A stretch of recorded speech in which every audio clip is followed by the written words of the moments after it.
Good afternoon and welcome to your OB course. Right now we're going to be reviewing genetics as it pertains to pregnancy and fetal development.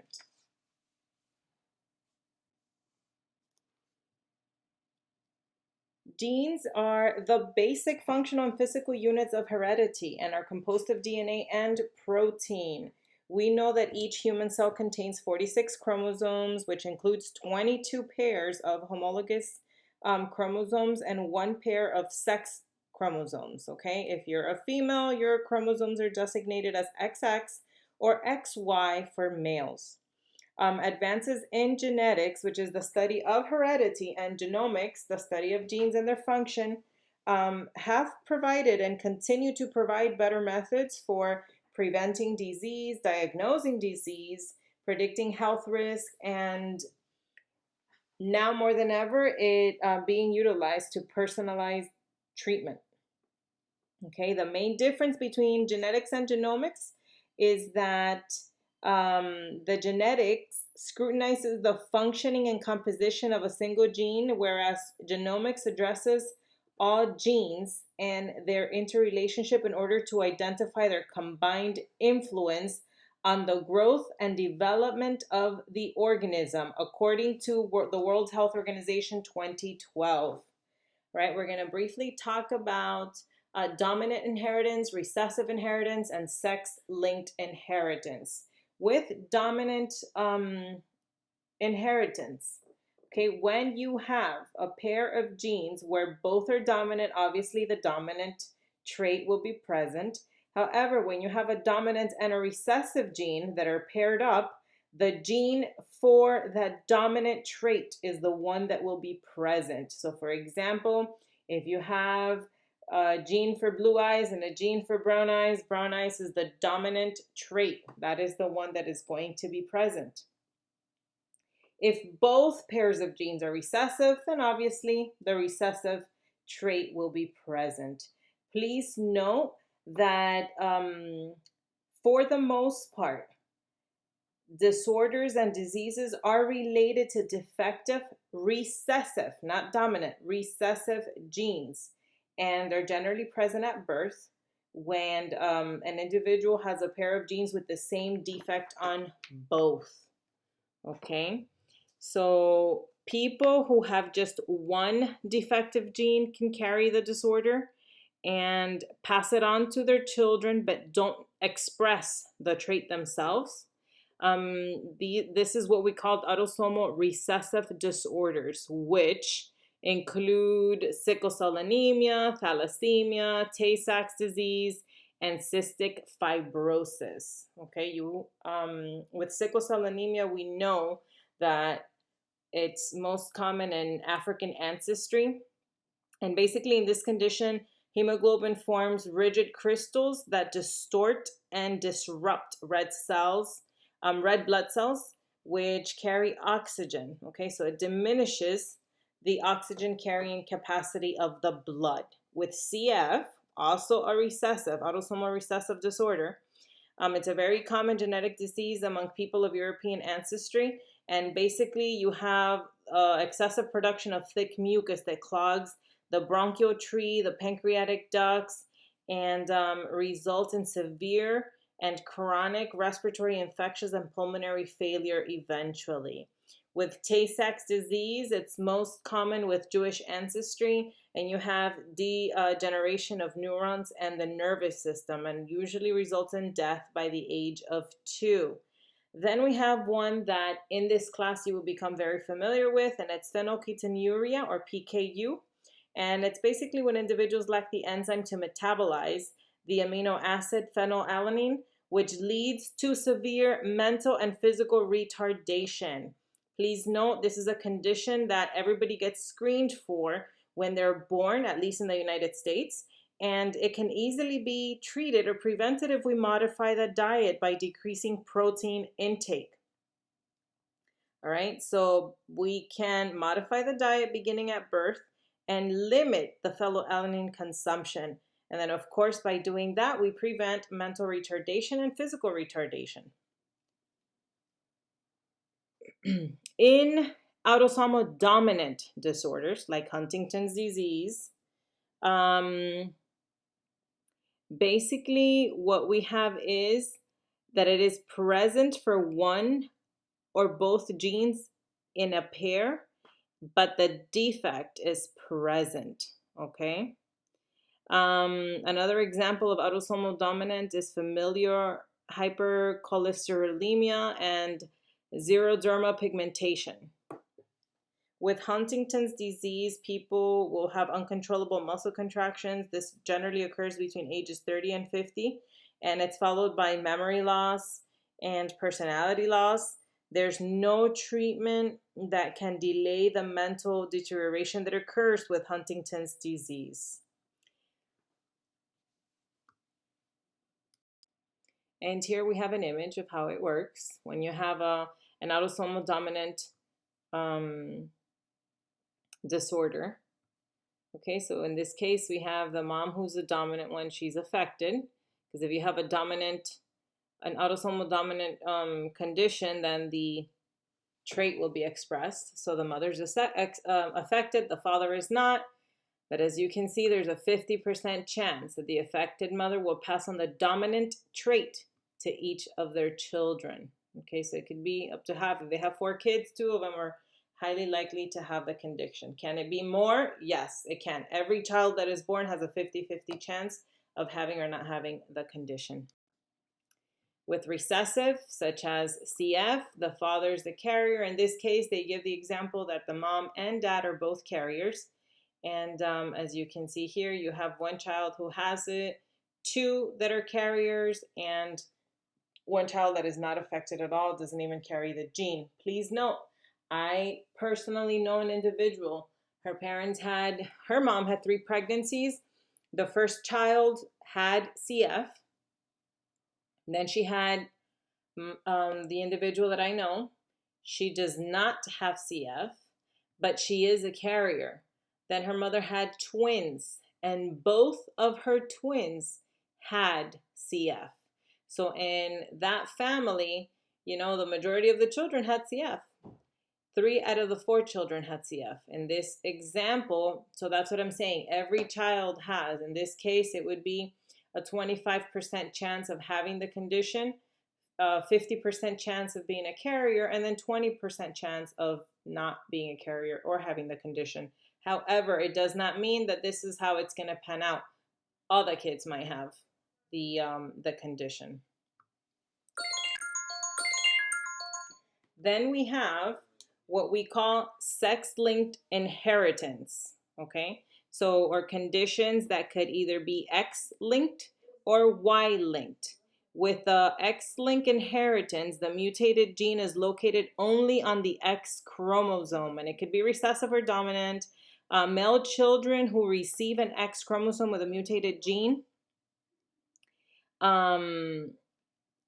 they will have the condition, the disorder, when even if the Y chromosome does not carry the gene, okay, because it is X-linked.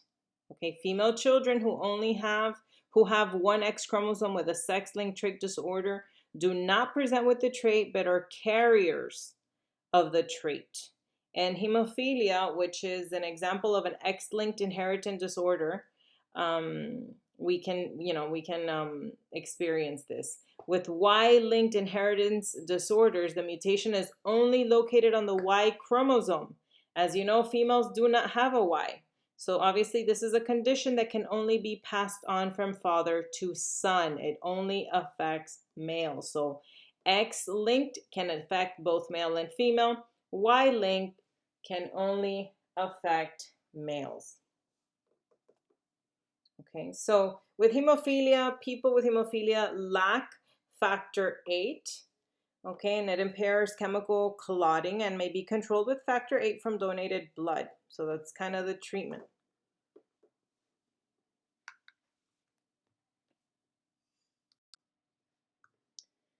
So the importance when it comes to maternity, what are some of the risk factors for conceiving a child with genetic disorders, genetic testing, how do we handle this? How does genetics affect maternity? Okay, let's talk about genetic testing. There are several things that we can do to identify whether we have genetic disorders or not.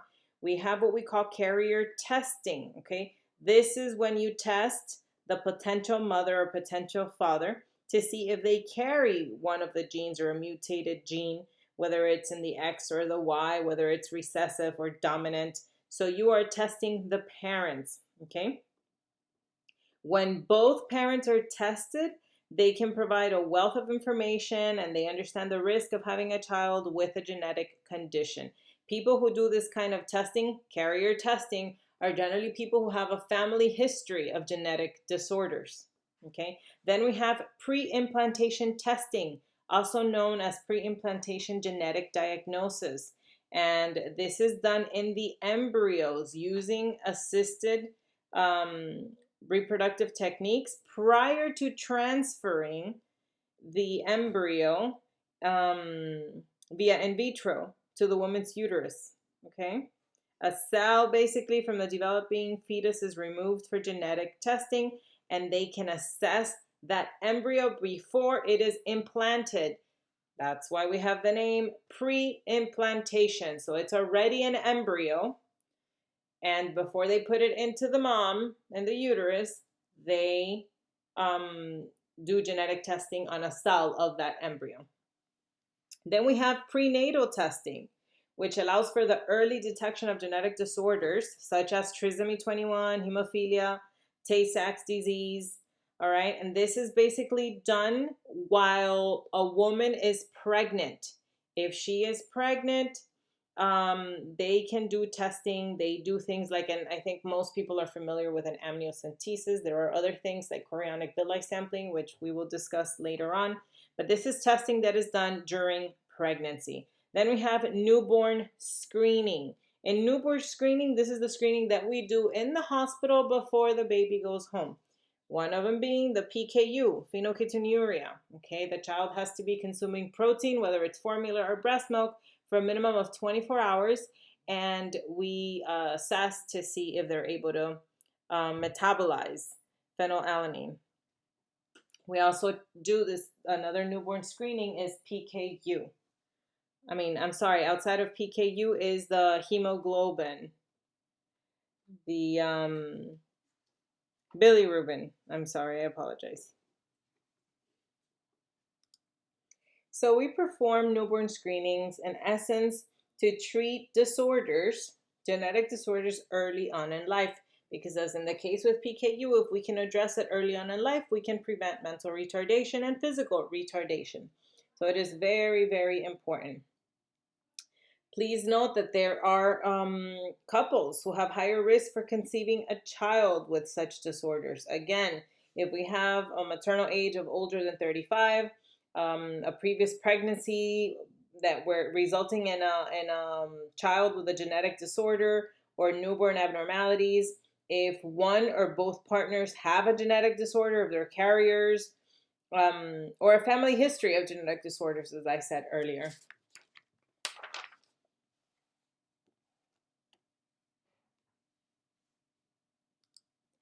In cases where genetic disorders are identified prenatally, during pregnancy, in other words, the nurse plays an important role in how she supports, her patient, whether they elect to continue the pregnancy or they elect to terminate the pregnancy. Okay, if they choose to continue the pregnancy, right, your nursing actions should include providing additional information about the disorder that they have been diagnosed with, that their child has been diagnosed with, referring them to support groups in the community. Okay, this is very important for psychosocial benefits, providing a list of different resources and websites that can provide more information, explaining that they're going to experience grief and understanding that. Okay, because they will experience grief over the loss of their dream child, particularly if this is their first baby. And if it's an in vitro baby, very desired, and now here they are faced with this difficult situation. It is very important that they are encouraged to speak openly to each other, that the couple is able to discuss the difficulty and discuss their feelings for the situation, because it will help them heal. If they choose to terminate the pregnancy based on the information from genetic testing, again, it's important that you explain the stages of grief, because they are going to grieve twice, really. They're grieving the loss of their dream child, and if they choose to terminate the pregnancy, they're grieving the true loss of a child. You have to inform them and help them to understand that this is a normal process. Again, encourage communication amongst themselves, refer them to support groups. And with all patients that are at risk, nurses should be able to provide information on genetic counseling services available to parents in the community, access to genetic services, procedures for referral to the different services, and information on services that the agencies provide. Now we're going to talk a little bit about teratogenic agents, okay? What are teratogenic agents? It's basically things that can affect the developing human, okay? Things such as drugs, which include alcohol, cocaine, heroin, ACE inhibitors, anticonvulsants, Coumadin, and then infections with viruses, rubella, the chickenpox, syphilis, toxoplasmosis, cytomegalovirus. All of these things are considered to be teratogenic, so they affect the child. Okay, it is important to know that organogenesis occurs in the first 8 weeks of gestation. So women who do drugs or are exposed to toxins or viruses that cross the placenta within those first 8 weeks of gestation are more likely to have children that are affected by these teratogens. Okay, an example would be toxoplasmosis. Toxoplasma is a protozoan parasite that's found in cat feces and undercooked or rare beef and lamb. Okay, when an embryo is exposed to toxoplasma, this can result in fetal demise, mental retardation, and blindness, which is why women who are pregnant or attempting to conceive should not be changing the cat litter, okay, and they should not be eating undercooked meats, whether it's beef or lamb. They should avoid eating rare beef or lamb. With drugs, for example, women who consume alcohol, they have an increased risk for having children who have fetal alcohol syndrome, which consists of low birth weights, microcephaly, mental retardation, unusual facial features, cardiac defects. And I have a picture ahead in the slide where you're going to see what a baby with fetal alcohol syndrome looks like. People who are on ACE inhibitors, this is a prescription drug, okay? It does increase the risk of renal tubular dysplasia, which can lead to renal failure or fetal death. IUGR, intrauterine growth restriction. So you'll have babies that are smaller than the expected gestational age. Cocaine. What happens? People who consume cocaine, they have increased risk for heart, limb, face, GI tract, and GU tract defects, cerebral infarctions, and placental abnormalities. Okay, women who do cocaine, a lot of times they abrupt and they must terminate the pregnancy earlier on, whether it's at 20 weeks, 24 weeks, 28 weeks, it depends when this occurs. But defects for the fetus can occur, particularly, again, remember, organogenesis is occurring in the first 8 weeks post-conception or of gestation. Cytomegalovirus. Women who become infected or have cytomegalovirus, which crosses the placenta, have an increased risk for having children with hydrocephaly, microcephaly, cerebral calcification, mental retardation, and hearing loss. Okay, women who get herpes varicella, which is the chickenpox, can have children that are at increased risk for hypoplasia of the hands and feet, blindness, cataracts, and mental retardation. With rubella, you can have heart defects, deafness, or blindness, mental retardation, and fetal demise. Syphilis, they can have skin, bone, or teeth defects, and fetal demise. Fetal demise means that the baby dies in utero. Okay, mom is pregnant, the baby dies in utero, you go check for a heartbeat, you don't have one. And then toxoplasmosis, you can lead to fetal demise, blindness, and mental retardation, as we discussed a little while ago. With Zika, we don't hear much of Zika anymore, but it is real. Women who become infected with Zika during their pregnancy are at risk for having children with microcephaly, blindness, hearing defects, and impaired growth. When we talk about genetics or the antepartum period, it's also important. This is another picture that I have for you guys. ACE inhibitors, cocaine, cytomegalovirus, herpes, rubella, Zika. Please take a look at this picture. Okay, postnatal infections, these are some of them. Growth retardation, congenital malformation, and fetal loss. Okay, can occur from congenital infections.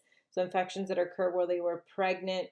And then perinatal infections, things that can occur around pregnancy, whether it's during or in the laboring process. Rubella, cytomegalovirus, HIV, toxoplasmosis, etc.